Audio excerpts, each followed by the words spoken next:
Hello friends, இன்றைக்கி நம்ம வீடியோவில் பன்னீர் புலாவ் ரொம்ப ஈஸியாக எப்படி செய்கிறதுங்கிறத பார்க்கலாம்.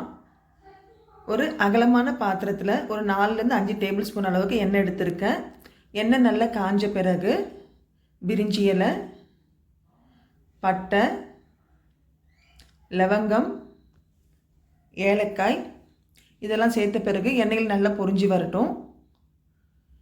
இந்த பிரியாணி மசாலா சேர்த்த பிறகு நாம் பொடியாக நறுக்கி வச்சுருக்க வெங்காயத்தை சேர்த்துக்கலாம்.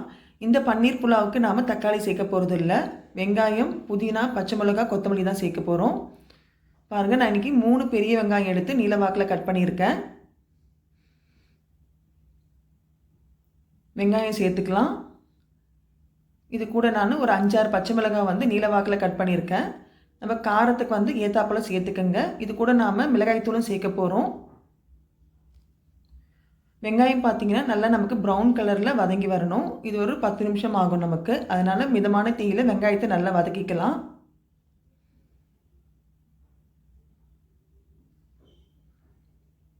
ஒரு 10 நிமிஷம் கழித்து பாருங்கள், வெங்காயம் நல்லா ப்ரௌன் கலரில் வதங்கி இருக்குது. இந்த ஸ்டேஜில் நாம் க்ளீன் பண்ணி வச்சுருக்க புதினா, கொத்தமல்லியை சேர்த்துக்கலாம். ஒரு கைப்பிடி அளவுக்கு புதினா, ஒரு கைப்பிடி அளவுக்கு கொத்தமல்லி.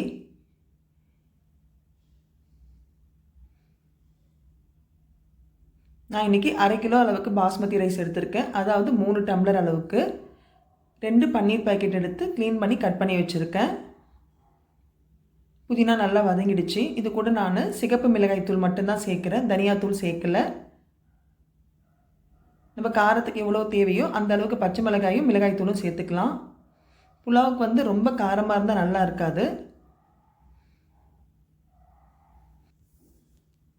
இப்போ நாம் க்ளீன் பண்ணி வச்சுருக்க பன்னீர் ஸ்லைஸஸ் சேர்த்துக்கலாம்.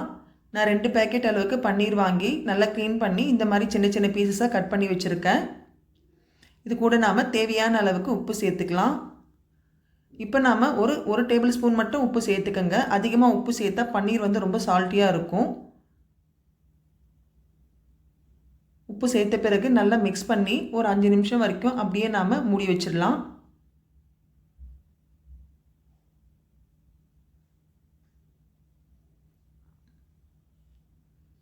இப்போ நம்ம இதில் தண்ணி சேர்க்க வேண்டாம். இப்போதைக்கு பன்னீர் நல்லா வதங்கின பிறகு அப்புறமா தண்ணி சேர்த்துக்கலாம்.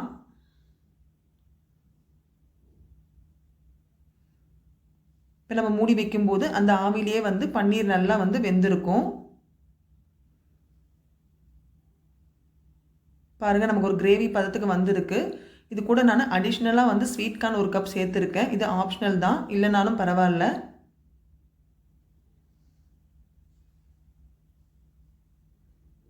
இப்போ நாம் தேவையான அளவுக்கு தண்ணி சேர்த்துக்கலாம். 1 டம்ளர் பாஸ்மதி அரிசிக்கு 1.5 டம்ளர் தண்ணி சேர்க்குறோம். நான் 3 டம்ளர் ரைஸ் எடுத்திருக்கேன், அதனால் 4.5 டம்ளர் தண்ணி சேர்க்குறேன். இந்த பாத்திரத்தில் செய்யும்போது 1.5 டம்ளர் சேர்த்துக்கலாம் 1 டம்ளர் அரிசிக்கு. இன்கேஸ் நம்ம ப்ரெஷர் குக்கரில் செய்கிற மாதிரி இருந்தால் 1 டம்ளர் பாஸ்மதி ரைஸ்க்கு 1.25 டம்ளர் தண்ணி சேர்த்தா போதும். இப்போ 4 டம்ளர் தண்ணி சேர்த்துருக்கேன். இப்போ நமக்கு ஒரு கொதி வந்ததுக்கப்புறம் நம்ம அரிசி சேர்க்கலாம். நான் பாஸ்மதி ரைஸை 1/2 மணி நேரம் ஊற வச்சு க்ளீன் பண்ணி வச்சுருக்கேன்.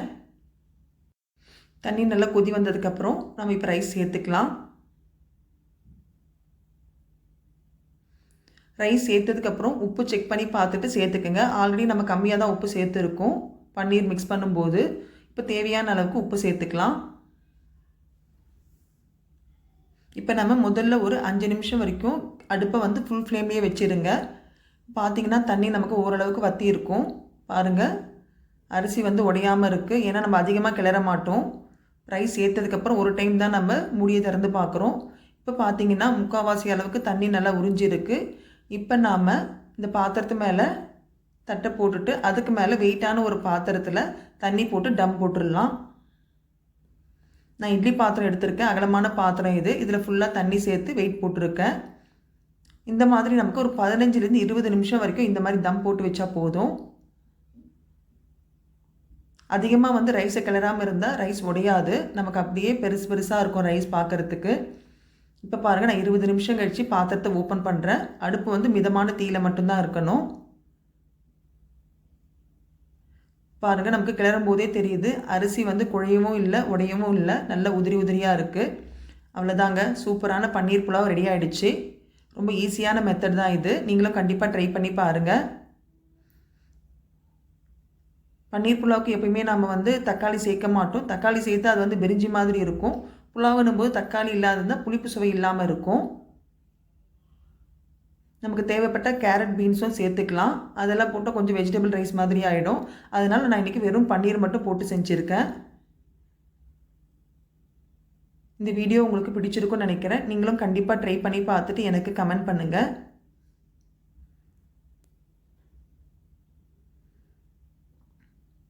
Thank you friends. இந்த வீடியோ உங்களுக்கு பிடிச்சிருந்தால் மறக்காமல் லைக் பண்ணி சப்ஸ்கிரைப் பண்ணி நம்ம சேனலை ஃபாலோ பண்ணுங்கள். Thank you friends.